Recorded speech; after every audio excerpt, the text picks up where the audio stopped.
How's it going, everyone? It's Kenneth here on a Tuesday morning at 6:30 to be precise.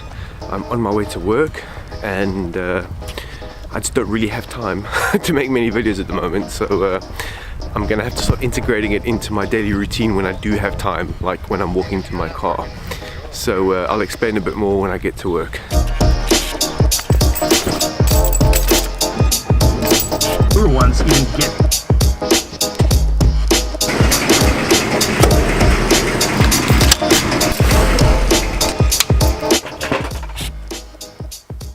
chair's probably going to start sinking. Anyway, I'm at work now. I've had my breakfast and had a coffee and done a few bits and pieces. But basically, I haven't really released many videos lately, and I'll show you some clips of some stuff I've been doing. Mainly, I've been building this kind of like wooden table shelf thing to grow microgreens on at home. So I've done some pea shoots. I planted the first lot yesterday.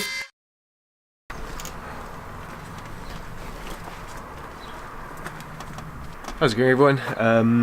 So you might have seen in the previous clips I've been building this little bench thing, and I'll explain a bit more about that as I go along, but basically I'm going to be using it this year to have a go at growing microgreens, and I'm predominantly going to be sticking to pea shoots, which I've got some peas prepared here, sunflower shoots, and then I might possibly sort of branch out into a few other things.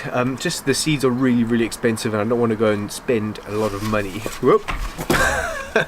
As you can see, this thing is very well constructed. I don't want to spend a lot of money on them because the seeds are really expensive, especially when you're buying them in kilograms basically.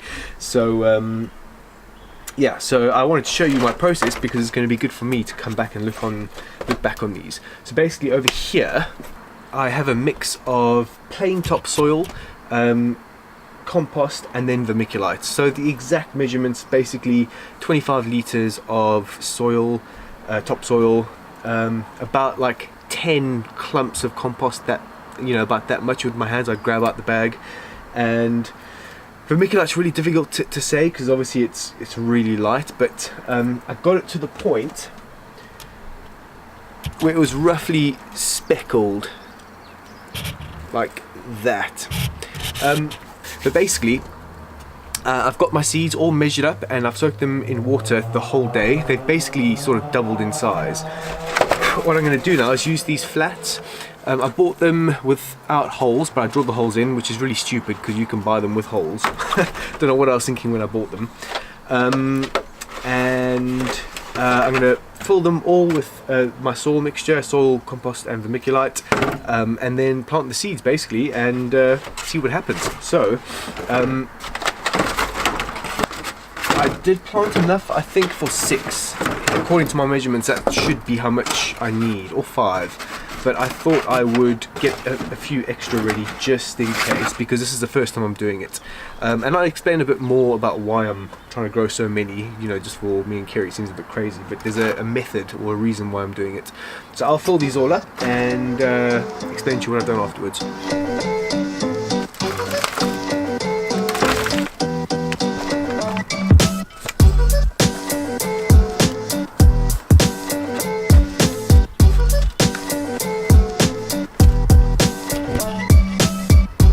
Okay, so basically I've filled them up. I haven't put much soil in them, probably about 1 centimetre, maybe a bit more than that.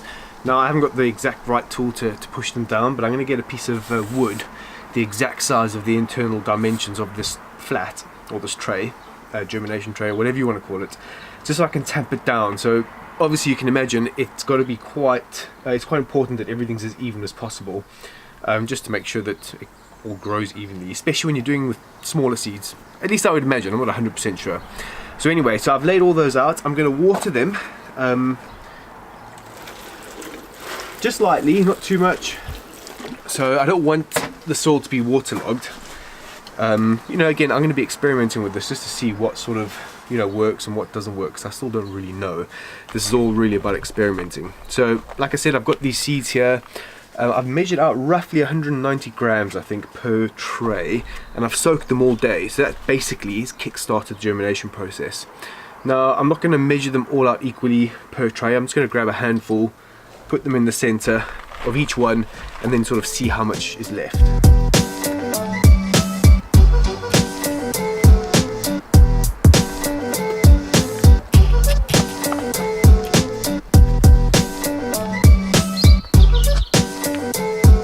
Okay, so it looks like it pretty much was exactly right for 5. That's what I thought, but I've got that one ready just in case. I don't want to have any peas left over, basically. So again, this is all trial and error. It looks a bit too dense to me, but I've been doing a lot of research into this, and I think it should be right. So what I'm going to do now is, from what I've understood, is that they will need to be in some kind of darkness for 3 days or so. So I'm going to stack them on top of each other, like so. And then I'm going to put an empty flat on top of it. And then also I think it's important to weight them down. So I've got a couple of bricks on top of there.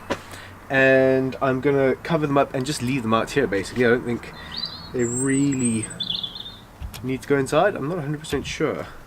And besides, if I leave them inside, cats are probably going to get them.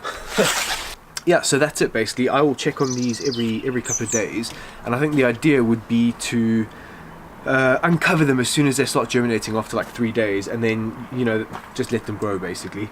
And it normally takes about 10 days ish. I think it's going to depend. Obviously, the hotter it gets and the longer the days are, they'll probably grow a lot quicker. And because these have been growing outdoors, I don't really have control over the elements. So we'll see. I'll keep everyone posted about how this goes. I'll probably be posting a lot more on Instagram about these and taking pictures every single day. I'm not going to make a video every single time. I've got something to show at the microgreens. But yeah, follow me on Instagram, and you'll be able to follow the progress on there sort of as it goes over the next couple of weeks. So that's it for today. And I want to do sunflower shoots and possibly radish, a whole bunch of different microgreens. I want to experiment with them and sort of get a lot better at growing them, working out timings, working out the volumes of seed I need, and how much volume I get from each tray, all that kind of thing. The reason why I'm growing the seed's going down again. The reason why I'm planting so many microgreens is it's part of my whole learning process of my ultimate goal of wanting to be like a little urban farmer, or a farmer basically on a smaller scale. And if anyone out there watches people like Curtis Stone and these farmers in North America and Canada, a lot of them do microgreens, and for good reason. They grow really quickly, they're pretty profitable, and they're quite popular. For me, if I ever get to that point where I can do it in the near future, maybe in the next couple of years, I want to be able to hit the floor running. So when I start doing this for a living, or start to make a bit more money out of it, I know how much seeds cost, I know how much my soil is going to cost, I know how long they grow at different times of the year. So obviously now the ones I planted yesterday are going to take slightly longer before I can harvest them than the ones in the middle of summer, because there's a different temperature, there's more daylight hours later on. So by the time I start doing this seriously, I will know all of that. I'll be hopefully pretty good at growing it. So having done that for a while, and then selling all the stuff that I've been growing now to friends and family, and maybe a restaurant, I don't know, we'll see. I'll be able to hit the floor running. I'll be able to start making money a lot quicker. That's where I am at the moment, basically. Just still working slowly towards my ultimate dream of becoming a urban farmer, or a market gardener, which I suppose is a better term really, because I might not necessarily be in an urban context. So I will do an update on the allotment to show everyone what we've done, because we've done quite a lot, and yeah, it's pretty good. So that's it for this video. It's short and sweet and a bit sort of all over the place because it's been filmed over like a week or two. But anyway, yeah, expect to see a bit more videos of me at work in the morning doing things like this, just because it's easier for me to fit them into my routine. So I will see you guys next time. I hope everyone's doing well. Have a good week.